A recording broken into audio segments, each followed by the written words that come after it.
오늘 우리 함께 묵상할 말씀은 창세기 46장 1절에서 7절입니다.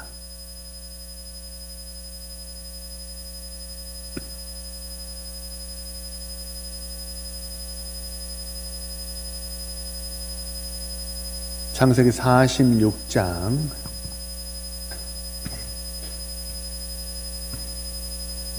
1절에서 7절의 말씀 우리 함께 읽겠습니다. 1절입니다. 이스라엘이 이 모든 소유를 이끌고 떠나 브엘세바에 이르러 그의 아버지 이삭의 하나님께 희생 제사를 드리니 그 밤에 하나님의 이상 중에 이스라엘에게 나타나 이르시되 야곱아 야곱아 하시느니라. 야곱이 이르되 내가 여기 있나이다 하매 하나님이 이르시되 나는 하나님이라 내 아버지의 하나님이니 애굽으로 내려가기를 두려워하지 말라. 내가 거기서 너로 큰 민족을 이루게 하리라. 내가 너와 함께 애굽으로 내려가겠고 반드시 너를 인도하여 다시 올라올 것이며 요셉이 그의 손으로 내 눈을 감기리라 하셨더라.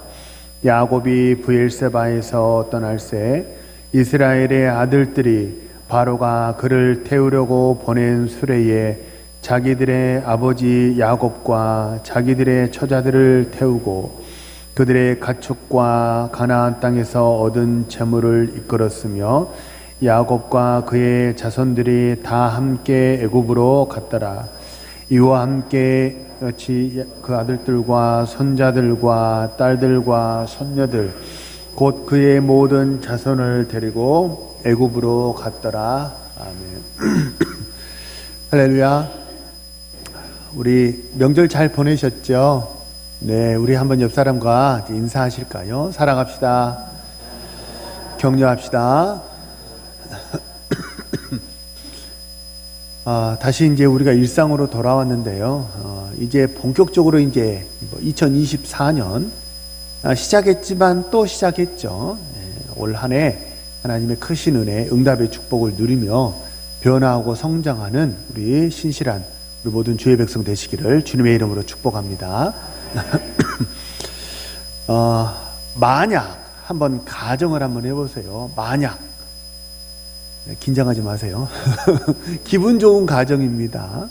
우리 성도님들의 자녀가 아들이 국무총리가 됐다면 기분이 어떨 것 같으세요? 그 말할 필요가 없죠. 내 아들이 국무총리가 됐다. 와, 얼마나 기쁘겠어요. 그리고 또 얼마나 자랑스럽겠어요. 명절에 친척들 만나면 아이 우리 아들이 저 용산 네? 관계자 넘버 투 막 애들러서 말을 하면서 얼마나 이 아들에 대해서 막 자랑하고 싶어가지고 입이 근질근질 하겠어요. 그죠? 야곱의 마음이 딱 그 마음입니다. 이 사랑하는 아들, 제일 사랑하는 아들이었던 이 요셉이 죽은 줄로만 알았는데 살아있어요. 살아있는 정도가 아니고 애굽의 총리가 되었어요. 그러니까 야곱의 마음이 얼마나 기쁘고 자랑스럽겠습니까? 하루빨리 애굽에 내려가가지고 내 사랑하는 아들의 얼굴을 이렇게 좀 만져보면서 아휴 아들 너 살아있었어. 너 참 고생했구나. 아유 너무 대견하다. 너무 자랑스럽다. 이렇게 막 궁디팡팡 해주고 그렇게 해야 되지 않겠습니까? 하루빨리 애굽에 내려가고 싶은 게 인지상정이고 부모 마음이겠죠. 근데 야곱의 마음은 꼭 그렇지만은 않은 것 같아요. 야곱이 뭔가 이 애굽에 내려가는 것에 대해서 곧장 내려가지 않고 지금 주저하고 있어요. 첫 번째 이유는요. 이 야곱의 가문이 대를 이어서 약속의 땅 가나안을 떠나서 애굽에 내려가고 블레셋에 내려갔다가 큰 고초를 겪은 그런 일종의 트라우마 같은 것이 있기 때문에 그렇습니다. 할아버지 아브라함이 어땠습니까? 애굽에 내려갔죠. 그래서 바로 왕에게 어떤 일을 겪었습니까? 부인 사라를 뺏길 뻔하지 않았어요? 큰 어려움을 한번 겪었죠.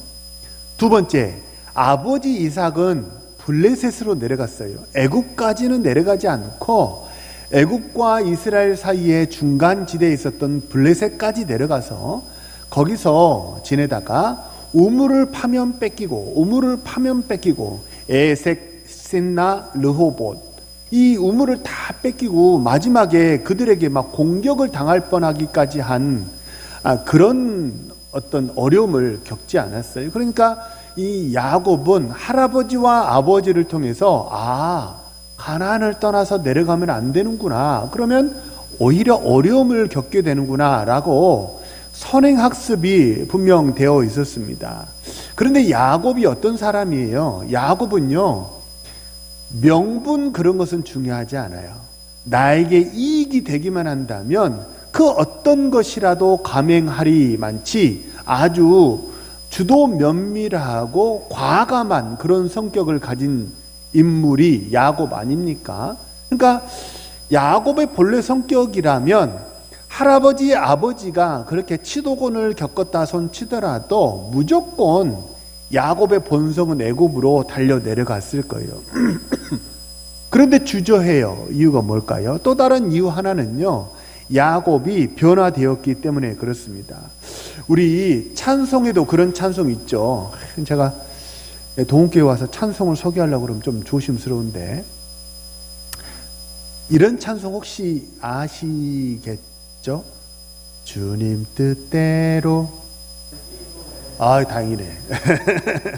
한번 해볼까요? 주님 뜻대로 살기로 했네, 뜻대로 살기로 했네, 주님 뜻대로 살기로 했네, 뒤돌아서지 않게. 이게 성도님들은 올드 버전으로 하고 저는 젊은이 버전으로 이렇게 젊은이 사역을 하다 보니까 젊은이 버전이 익숙해져 가지고 리듬이 좀. 근데 그 찬양 있잖아요. 야곱이 주님 뜻대로 살기로 결단하고 변화되었기 때문이에요. 일어나라, 우리가 베델로 올라가자. 나의 환난 날에 나를 도우신 하나님께 내가 이제 제단을 쌓으려 하노라. 야곱이 상수리 나무 아래다가 모든 우상들을 다 묻어버리고 그리고 어떻게 했어요? 베델로 올라갔죠. 그래서 야곱이 완전히, 지금 오늘 본문의 야곱은요, 야곱이지만 야곱이 아니에요. 그래서 1절에 보면 야곱을 뭐라고 불러요? 이스라엘이 이렇게 부르잖아요. 이스라엘이라는 이름은 어떤 이름이에요? 야복강에서 하나님이 네 힘으로 살지 말고 내가 돕는 힘으로 살아라 라는 그런 취지로 하나님이 야곱의 이름에다가 이스라엘이라는 이름을 더해 주셨죠. 그래서 하나님이 지금 본문의 기록을 뭐라고 해요? 하나님은 야곱이라고 부르지만 야곱이지만 야곱이 아닌 거예요. 이스라엘이라는 하나님이 주신 정체성으로 지금 살아가고 있는 거예요. 그래서 야곱이 그냥 후딱 내려가지 않고 브엘세바에서 끽 하고 이렇게 끽끽끽 하고 브레이크를 걸고 멈춰서서 거기서 희생 제사를 드리고 있는 거예요. 브엘세바는 어떤 곳이냐면요, 브엘이라는 말은 우물이라는 말이고, 세바는 영어로 세바하고 비슷한 숫자가 7이죠. 세바는 7이라는 뜻이에요. 7개의 맹세의 우물이라는 게 브엘세바의 지명 이름입니다. 브엘세바는 이스라엘의 최남단 도시이고요, 아버지 야곱이 앞서 말씀드린 대로 블레셋에 내려갔을 때 하나님이 야곱의 엉덩이를 툭툭 치면서 가나안으로 올라가라고 얘기하세요. 야곱아, 너 왜 여기 있어? 가나안으로 올라가야지. 네가 있을 땅이 가나안이지 너는 블레셋에 있을 사람이 아니잖아. 하나님이 그렇게 말씀하셨을 때 아버지 야곱이 희생제사를 드리면서 하나님, 내가 이제 블레셋에 다시는 내려가지 않고 약속의 땅에 머물면서 하나님이 주신 것 먹고 살겠습니다, 하나님이 인도하신 대로 살겠습니다 라고 서약했던 그 맹세의 도시가 어디냐면 브엘세바예요. 그래서 맹세의 우물이 된 거예요. 그 브엘세바의 야곱이 지금 마치 우리가 서울에서 인천을 건너가려면 고속도로 타고 뭘 꼭 지나야 돼요? 톨게이트를 지나죠. 마치 그 경계선 톨게이트를 지날 때 그 앞에 딱 정점에서 멈춘 거예요. 더 이상 내려가서는 안 되는 마지노선이라는 의미를 가진 브엘세바에서 하나님, 내가 블레셋의 애굽에 내가 내려가도 되겠습니까? 내 아들 요셉이 살아있다는데, 총리가 되었다는데, 그리고 나를 지금 오라고 지금 부르고 있는데, 하나님, 내가 내려가도 될까요? 안 될까요? 라고 지금 뭐 하고 있는 거예요?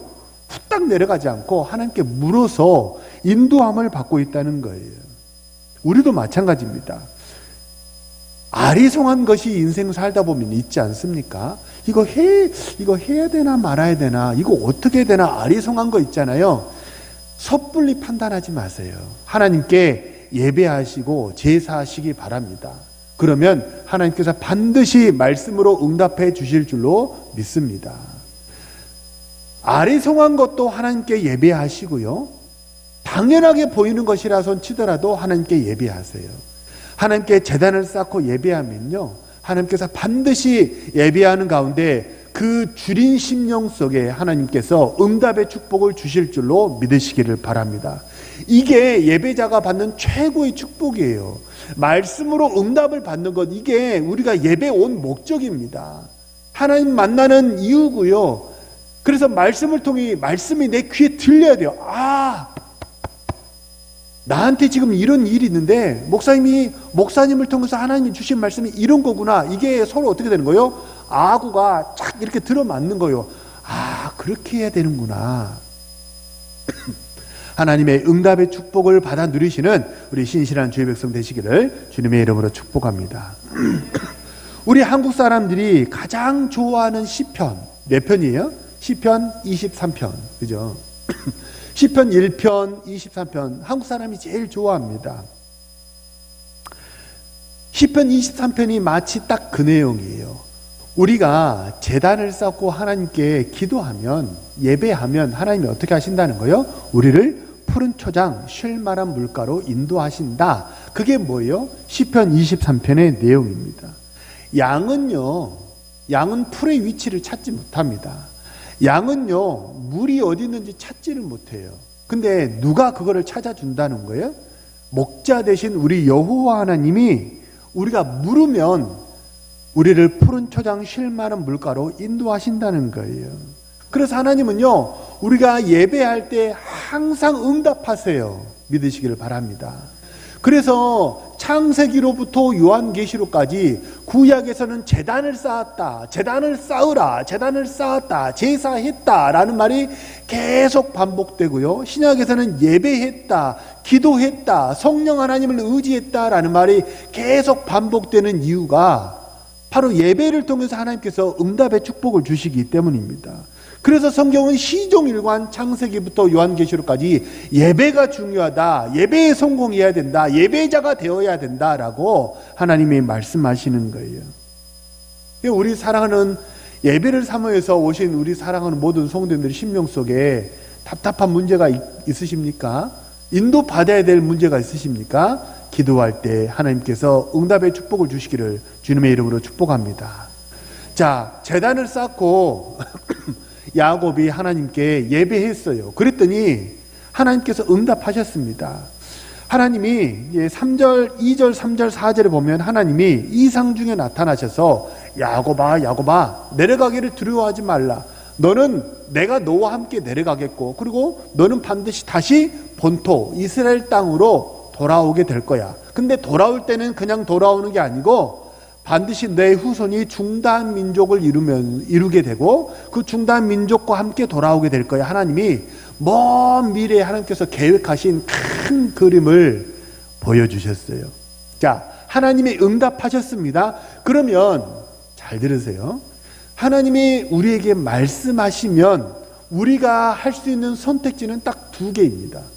하나는 뭐냐면요, 내가 할 수 있는 것은 즉시 순종하시기를 바랍니다. 내가 할 수 있는 것은 바로 순종해버리면 되는 거예요. 그런데 아무리 노력해도 내 손이 닿지 않는 게 있어요. 아무리 간절히 원해도 손이 안 닿는 게 꼭 있잖아요. 그건 어떻게 하라는 거예요? 하나님께 믿음으로 맡기시는 우리 신실한 주의 백성 되시기를 축복합니다. 내가 하기 싫어서 안 하는 거 있잖아요. 내가 하기 싫어서 막 차일피일 미루고 막 내가 좀 게으름 피우는 거는 뭐 다른 사람이 말할 필요 없이 내가 잘 알지 않습니까? 내가 하지 않는 것은 뭐 논할 필요가 없겠죠. 그건 안 한 거니까, 불순종한 거니까. 근데 최선을 다해서 감당해요. 또 간절히 소원하고 또 기도하고 하나님께 간절히 기도하고 소망하고 이 소망의 끈을 계속 잡고 있어요. 그래도 안 되는 것이 있잖아요. 그건 어떻게 하라는 거예요? 하나님께 맡기시면 아버지 하나님께서 가장 선한 때에 가장 선한 것으로 채워주시고 인도하실 줄로 믿으시기를 바랍니다. 성경의 모든 기적이 그렇게 이루어져요. 요한복음 2장에 예수님께서 공생의 생애 최초의 기적을 행하셨는데 그게 갈릴리 가나의 혼인잔치에서 물을 포도주로 만드신 사건이거든요. 한번 생각해 보세요. 잔치 도중에 그만 포도주가 떨어졌습니다. 잔치 도중에 포도주가 떨어지면 물 먹으면 되지. 그게 아니에요. 이스라엘에서 포도주는요, 그게 물과 같은 거예요. 물이 석회질이 있어가지고 마실 수가 없는 거고, 이게 포도주는 포도주, 축제를 의미하는 포도주이기도 하면서 음료예요, 음료.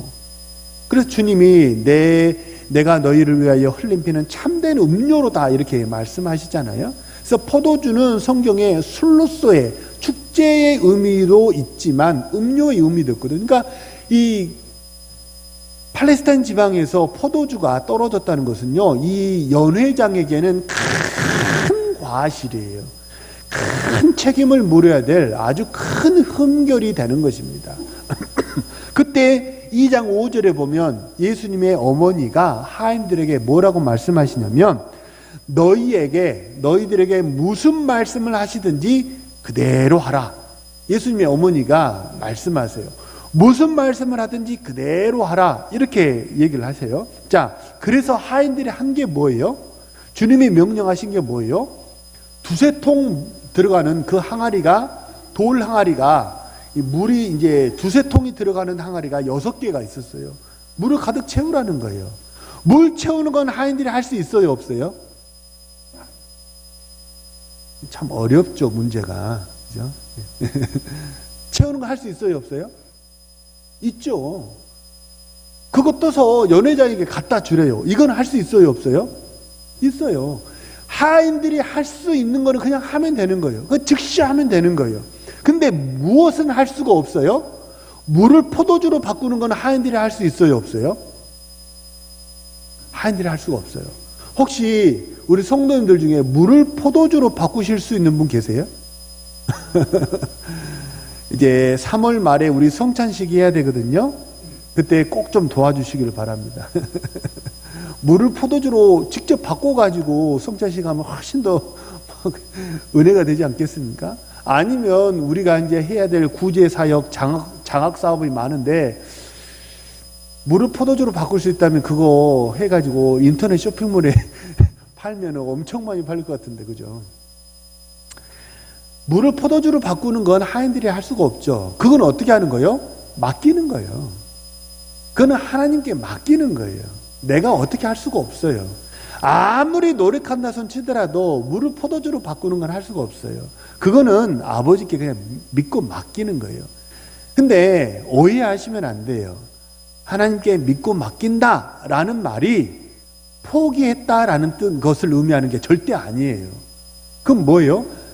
소망의 끈을 계속 잡고 있는 거, 이게 돼야 되는 거예요. 이게 되기를 소망해요. 소원해요. 반드시 이루어져야 돼요. 근데 내 힘으로 안 되니까 하나님께 맡겼다는 뜻이지, 하나님께 맡겼다는 것은 내 손을 떠났으니까 나는 몰라, 이게 아니라는 거예요. 그것을 위해서 계속 기도합니다. 간구합니다. 애타게 그를 위해서 중보합니다. 그런데 내가 못한다는 거예요. 그래서 그 일을 이루는 주체가 나에게서 하나님으로 옮겨졌다는 것을 의미하는 것이 하나님께 맡겼다는 뜻이지, 포기했다는 걸 의미하는 게 아니에요. 나는 하나님께 맡겼으니까 더 이상 나는 몰라. 내 손을 떠난 일이야. 그런 게 아니라는 거예요. 내가 할 수 없는 것, 세상에는 내가 할 수 없는 게 너무 많잖아요. 그죠? 내가 할 수 없는 거는 하나님께 맡기는 거예요. 그게 하나님 편에서는 믿음의 행위라는 것입니다. 이것을, 이 똑같은 말을 고린도 서신에서는 뭐라고 말했냐면요, 바울은 심었고 아볼로는 물을 주었고 그리고 하나님이 자라게 하셨다라고 고린도전서 3장 6절은 그렇게 말씀합니다. 바울은 심었고 아볼로는 물을 주었고 자라게 하고 열매 맺는 건 누가 하는 거예요? 하나님이 하셨다는 거예요. 자, 신앙생활에서 사람이 할 수 있는 건 뭔가요? 신앙생활을 잘할 수 있도록 내가 할 수 있는 건 뭐예요? 첫째, 복음을 전하는 거 내가 할 수 있어요, 없어요? 있죠. 권면하는 거 할 수 있어요, 없어요? 있죠. 위로하고 격려하는 거 할 수 있어요, 없어요? 있죠. 교회에 잘 올 수 있도록 도와주는 것은 할 수 있어요, 없어요? 이런 것들은 내가 할 수 있는 것들이에요. 신앙이 누군가가 성장하기를 바라고 소망한다면 복음을 전하고 위로하고 격려하고 권면하고 교회에 잘 올 수 있도록 도와주는 그 일은 내가 할 수 있다는 거예요. 이거는 내가 한다는 거예요. 근데 뭐는 할 수 없어요? 그의 마음속에 믿음이 심겨지고 믿음이 자라고 아멘으로 고백하게 하는 것은, 그것은 하나님이 하시는 일이라는 거예요. 예수를 전할 수는 있어요. 그러나 영접하고 아멘으로 고백하고 예수를 구주로 시인하고 사람이 뒤집어지고 변화되는 것은, 그거는 하나님이 하시는 일인 줄로 믿습니다. 하나님이 하시는 일은 어떻게 하라고요? 따라서 해보세요. 믿고 맡기자. 이거 포기한다는 뜻이에요? 아니에요. 포기한다는 뜻이 아니에요. 믿고 맡기는 거예요. 주체가 나에게서 하나님으로 옮겨졌다는 거예요. 그러면 하나님께 맡기면 내가 아무리 위로해도 내가 위로가 안 되는 게 있어요. 사람이 아무리 위로해도 위로가 안 되는 게 있어요. 어제도 사실 제 이제 본가에 큰어머니께서 어제 소천하셨다고, 정갈이 와서 어제 이제 지방에 장례식장에 좀 어제 다녀왔거든요. 그 큰어머니가 제가 이제 초등학생 때, 제가 이제 장성한 뒤로는 이제 서로 이제 잘 못 만나게 됐는데, 제가 초등학생 때 큰어머니가 저를 되게 많이 이뻐해 주셨어요. 되게 많이 이뻐해 주셨어요. 근데 그 큰어머니가 돌아가셨어요. 부모님이 돌아가셨어요. 그러면 그 슬픔을 사람이 위로할 수 있어요? 사람이 위로할 수가 없어요. 공교롭게 저희 큰어머니가 이제 그저께 소천하셨으니까 금요일날 소천하셨죠. 저희 어머니도 금요일날 소천하셨거든요. 그래서 그 장례식장에 가니까 돌아가신 2007년에 저희 어머니께서 돌아가셨는데, 돌아가신 어머니 생각이 많이 나더라고요. 또 장례식장 가니까 어머니 생각이 많이 나요. 어머니도 금요일날 소천하셨는데 4일장, 주일날 저희는 발인하지 않으니까 월요일에 발인하느라고 4일장 내내 제가 밥을 못 먹었어요. 너무 죄스러워가지고. 그때가 2007년이 제가 이제 목사안수를 2006년인가 받았거든요. 목사안수 딱 받고 난 직후라 이제 신대원 졸업하고 막 목사 초년생 때예요. 그러니까 어머니께 좋은 옷도 제가 못 해드리고, 어머니 여행도, 어머니 꽃구경을 참 좋아하셨는데 꽃구경도 제가 못 시켜드리고, 맛있는 음식도 좀 사드리고 싶었는데 그렇게 못했어요. 너무 죄스럽더라고요. 그래서 4일장 내내 막 밥을 못 먹고 너무 막 한이 막 생기고 너무 울었어요. 근데 하관 예배 때 목사님이, 우리 해군사님은 이 땅에서 사명 다 이루셔서 자식들이 아무리 효도해도 하늘의 위로만 하겠습니까? 하나님께서 품으시고 하나님께서 위로해 주실 거니까 그 말씀으로 위로받으시기 바랍니다. 그 하건 예배 그 메시지가 2007년도 메시지예요. 근데 그 말씀이 저는 아직도 생생하게 그 장면이 기억이 나요. 제가 딱 그 말씀을 듣고 눈물이 끝이더라고요. 사람이 어떻게 부모님이 돌아가시는데 무슨 말로 위로가 안 될 그 말이 위로가 되겠어요? 저 사람이 예수 믿고 좀 변화되기를 되게 바라고 소망하는데 아무리 사람이 권면한다고 저 사람 심령 속에 어떻게 성령 충만하게 내가 바꿀 수 있겠어요? 못해요. 아무리 우리 자식이 잘 되기를 바라고 아무리 우리 교회가 부흥되기를 바라도 우리는 기도할 뿐이죠. 그렇죠? 근데 주셔야 받는 거 아닙니까? 그래서 안 되는 건 어떻게 하는 거예요? 맡기는 거예요. 맡기는 건 포기했다는 것을 의미하는 게 아니에요. 소망의 끈을 그대로 잡고 있어요.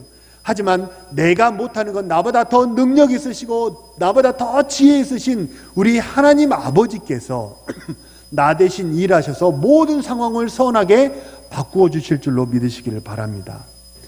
그게 신앙생활 잘하는 방법이라는 거예요. 그게 응답받는 방법이라는 거예요. 내가 할 수 있는 건 어떻게 해야 하면 돼요? 즉시 순종하면 돼요. 지체하지 말고 즉시 순종하면 돼요. 하지만 내가 아무리 바라고 소망하고 애달아도 안 되는 건 하나님께 맡겨버려야 돼요. 그거 잠 못 들면서 막 뒤척거리면서 고민한다고 이 길이 해결되지 않아요. 하나님께 맡겨버려야 돼요. 야곱도 그랬다는 거예요. 자, 브엘세바에서 야곱이 희생제사를 드리면서 하나님께 물었습니다. 내려갈까요 말까요? 그러니까 하나님이 내려가라 말씀하셨죠. 자, 내려가는 것은 야곱이 할 일입니다. 야곱이 내려가니까 5절에 보면 내려가니까 5절에 보면 바로가 수레를 보냈다 이렇게 나오거든요. 그러니까 바로가 수레를 보내서 그 수레를 타고 갔다는 것으로 보아 아마도 이 브엘세바까지 야곱은 걸어갔던 것 같아요. 가수들과 함께 이게 재산들을 다 정리해 가지고 브엘세바까지는 걸어서 갔고 브엘세바에서부터 애굽의 바로 왕이 있는 이집트까지는 바로 왕이 보낸 자가용을 타고 갔다는 거예요. 근데 자, 야곱이 해야 되는 건 뭐예요? 그 응답을 받았을 때 야곱 자신이 해야 될 게 뭐냐면요, 27절에 보면요, 함께 내려갔던 가솔들이 70명이라고 나옵니다. 가솔들이 이 70명의 가솔들이 흩어지지 않게 인솔해서 내려가는 건 누구 몫이에요? 야곱이 해야 될 일이에요. 이 70명의 가솔이 절대 흩어지면 안 되는 거예요. 왜요? 왜 흩어지면 안 돼요? 가족이니까? 그런 단순한 개념이 아니에요. 그것 너머로 이 70명의 가솔들이 뭐가 되는 거예요? 장정만 60만 명의 출애굽의 큰 민족을 이루게 되는 하나님의 믿음의 종자씨인 거예요. 그러니까 절대 잃어버리면 돼요, 안 돼요? 안 되는 거예요. 잃어버리면 어떻게 되냐면 하나님의 계획이 사라져버리는 거예요. 방해를 받는 거예요. 그래서 이 70명의 가솔들을 잘 인솔하는 건 누구 몫이에요? 내 몫이에요. 공교롭게 우리 동훈교회도 대략 지금 한 70명 되거든요. 여기 있는 성도들을 잃어버리지 않는 건 우리들이 해야 될 몫이에요. 우리들이 해야 될 몫이에요. 잘 권면하고 위로하고 돌보고 세우고, 그건 우리가 해야 될 일이라는 거예요. 그러면 이 70명의 가솔들이 300만 명이 되는 건 내가 할 수 있어요, 없어요? 그건 못하는 거예요. 그건 하나님께 맡기는 거예요. 하나님의 계획이시니까 하나님의 때에 하나님의 방법으로, 가장 선한 방법으로 하나님이 이루실 줄을 믿으시기를 바랍니다. 그래서 우리는 결과를 다 알고 있잖아요. 그래서 결국 어떻게 됐어요? 장정만 60만 명, 300만, 64, 24, 5인 가족으로 하면 300만 명 되는 그 가족들이 다 출애굽하게 되었잖아요. 그죠? 야곱이 하는 것은요, 300만 명 만드는 일이 야곱이 일이 아니에요. 바라고 소망해도 내 힘으로 어떻게 지금 7년 기근인데, 그렇잖아요. 7년 기근에 지금 2년 차니까 앞으로 5년이나 남았어요. 우리는 집도 없고 쌀도 없고 아무것도 없는 애굽으로 내려간 이스라엘 민족은 총리의 가족이라고는 하지만 쉽게 말하면 뭐예요? 난민이에요. 난민. 지금 고국을 떠나서 생계를 찾아서 떠나는 난민이란 말이에요. 그 난민이 어떻게 300만 명을 이루겠습니까? 그건 내가 못해요. 근데 그건 하나님께서 하나님의 방법으로 반드시 이루실 줄로 믿으시기를 바랍니다. 그래서 우리가 붙들어야 될 게 약속이에요. 소원을 품으시면 소원은 끈떨어진 연이에요. 될지 안 될지 어떻게 알아요? 소원은 바라고 바란다는 거예요. 그냥 바라고 바란다가 소원이에요. 근데 소망은 뭐예요? 소망은 약속에 기초한 바람이 뭐예요? 소망이에요. 소원을 품지 마시고 소망을 품으시는 우리 주의 백성 되시기를 축복합니다. 소망은 절대 우리를 낙심케 하지 않아요. 소망은 반드시 응답이 있고 열매가 맺혀지는 줄로 믿으시길 바랍니다. 그래서 야곱이 하는 일은 그 작은 70명 잘 건사하는 게, 그 70명, 지금 내 앞에 있는 이 70명 잘 건사하고 흩어지지 않게, 야야야, 이리 와라, 이리 와라. 애굽에 내려가는 길이 좀 멀습니까? 그렇잖아요. 비행기 타고 가는 것도 아니고. 흩어지지 않게 아이들, 가축들 이렇게 잘 인솔해서 내려가는 거, 그거는 야곱이 할 일이에요. 그거 잘하면, 그 작은 일 잘 감당하면 크고 놀라운 일은 우리 아버지께서 아버지의 주권으로 이루실 줄로 믿습니다. 이거를 거꾸로 읽으면 어떻게 돼요? 거꾸로 읽으면 어떤 뜻이 될까요? 아무리 하나님 아버지께서 큰 계획을 가지고 계시더라도 내게 맡겨주신 이 작은 일 내가 소홀히 하면요, 하나님의 일이 이루어져요? 이루어지지 않아요? 이루어지지 않아요. 하나님이 아브라함에게, 이삭에게, 야곱에게 보여주시고 약속하셨습니다. 네가 발로 밟는 모든 땅을 내가 내게 유업으로 주리라. 하늘의 별을 보라, 바다의 모래알을 보라. 내 후손들이 지금 이 하늘의 별처럼 바다의 모래알처럼 네 후손이 많아지게 될 거야. 하나님이 아무리 큰 약속을 주셨더라도 이 70명 싹 흩어져 버리면요, 하나님의 계획이 지연되는 거예요. 그렇죠? 아무리 하나님이 큰 약속을 해주셨더라도 순종하지 않으면 받을 수가 없다는 거예요. 어떤 사람이 10년 동안 매일같이 로또에 당첨되게 해달라고 기도했다고 합니다. 혹시 그러신 분 계십니까?